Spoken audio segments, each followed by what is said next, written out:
So Holly, we're back in the UK. It's about 10 days post Ibiza race. What are your thoughts on the first PTO race of the year and where you placed, where you finished? Yeah, maybe I won't put it out there like what my actual goal is, because I really wanted to just have a great swim. And it's not that I had a bad swim, I just was a bit slow off the mark. I was visibly like the last person to jump in when the gun went off, because I got confused when the referee was calling us all back and I took a step back at the wrong time, and then the gun went off and I was kind of a bit late, kind of had a little misstep on the entrance. So yeah, it wasn't brilliant, but also super choppy, which I don't love. I prefer like really calm, clear water. So it was just a good experience to getting more used to that, a bit of fighting, which we don't have in more spread out, less deep races. And you came out of the water in a good position and then started on the bike, and you were with a good group. And then how'd you feel on the bike and what do you think happened? Yeah, I mean, I got out in a okay place. I was in the kind of first group that was like behind Lucy and a couple of other faster swimmers, which I feel like I should have been with maybe the other two swimmers on a good day. But yeah, I just lacked something. I'm not sure what it was.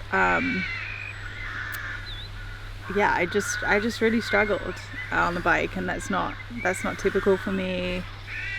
I don't really have any answers for that.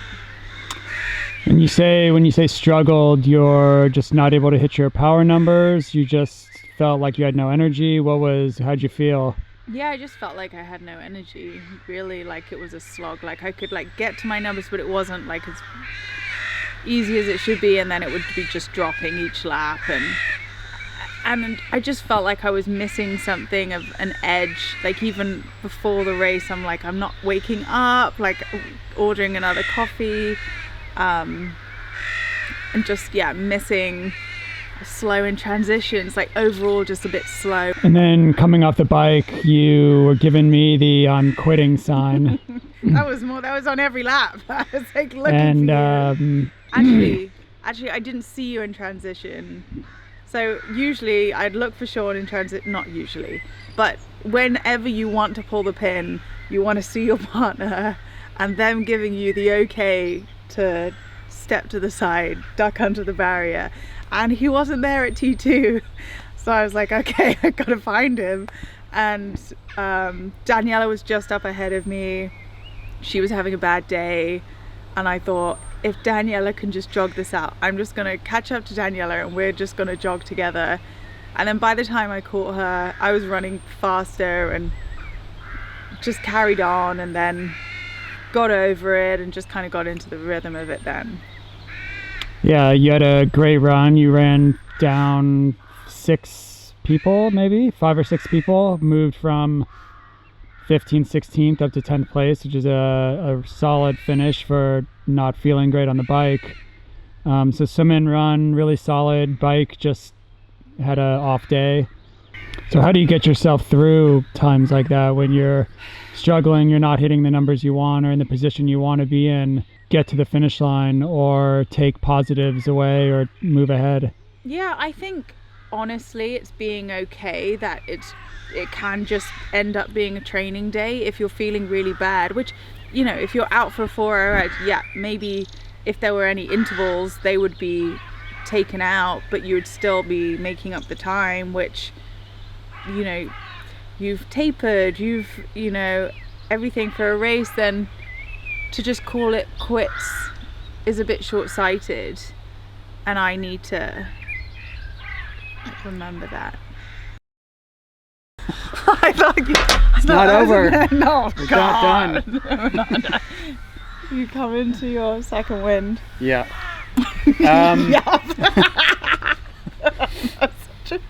So this is probably the longest that you spent in Somerset, where I'm from, in the UK. What's been your thoughts about it? Yeah, I've been here a few times, but never, I think it was in the winter once and maybe twice. No, twice, I think, yeah. Both in the winter, so this is the first time in the summer and kind of summer, and I've actually really enjoyed it. You are always kind of down on where you came from. Don't say that. Well, you don't talk about it that much, and For me, for triathlon or training or whatever. So I don't know, and every time we've been here, we've just gone back and forth between your parents and your sisters. So this is the first time we've got to explore a little more. And I don't know, I found this country's like the southwest part of England just really beautiful. It's got to spend a lot more time seeing the sights this time. What's been your top experiences? Top experiences, fish and chips in Lyme Regis. Yeah. He called it Limes Regent or something? I don't know. Lyme Regis. Yeah, I thought it was really cool. Nice little coastal town. Mum was like, take Sean to Lyme Regis. And I was like, no. You wanted to see a beach, and I thought, oh, because we would grow up going to Lyme Regis, and I think I just like totally took it for granted. So I rode there and did a loop from there, and Sean drove there.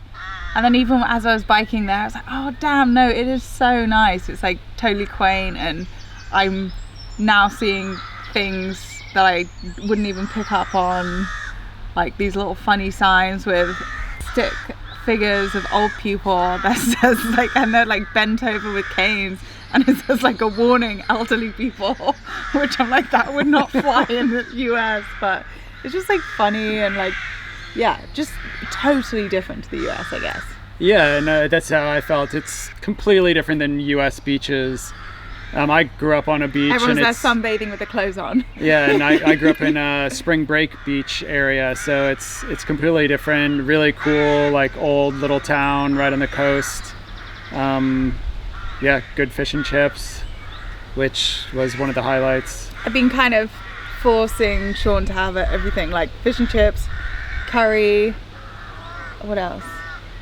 Yorkshire pudding. Oh yeah, Yorkshire pudding. Which is just and bread. And then Sean's like, this isn't pudding. I'm like, just accept it. It's just a loaf of, it's a bun of bread. No, it's not. It's not bread. He doesn't get it. Still, even though I have explained it. The other like interesting thing is the roads here. Like, so Holly for some reason wasn't able to get put on her sister's insurance, so she can't drive. Because I'm a professional athlete, I'm uninsurable. So Sean's now driving, who is far more at risk of crashing than I am. I'm driving on the other side of the road. Like grinding the gears. I have no idea where I'm going. And doesn't know we're on a roundabout when we are. And on just these super tiny lanes that are like bike paths, and Holly's yelling at me the whole time. You can go faster, you can go faster. This thing is like a bike lane. It's tiny. There's like grass growing in the middle. I'm like, this is super dangerous. And she's like, no, it's not. Everyone knows how to drive. And then every other time, they're like, oh, that's where I crashed my car. That's where my dad crashed his car. My mom got in a car accident last week. There's a car in the ditch over there currently. Like, this is not safe. How is this safe for driving? Yeah. But really cool, like the hedges are 10 feet high. You're driving what feels like a 1-lane road, but it's a 2-lane road, and you've got to ditch into the bush if a car comes around the corner too quick. But yeah, it's been a lot of fun and really cool to see just more of the area where you grew up and where you trained, and yeah. Looking forward to coming back in September. Yeah. Oh, okay, yeah. Because we are getting married here in September, the week after 70.3 Worlds. I've got a handful of my family and about 10 friends coming over, and that's the reason why we had to stay an extra 8 days to get a marriage license. But getting married in the little church where Holly grew up in Buckland St. Mary, so it's really cool. Looking forward to it. Next videos will be coming to you from Boulder, back home. All right, see you later. Say bye. Bye.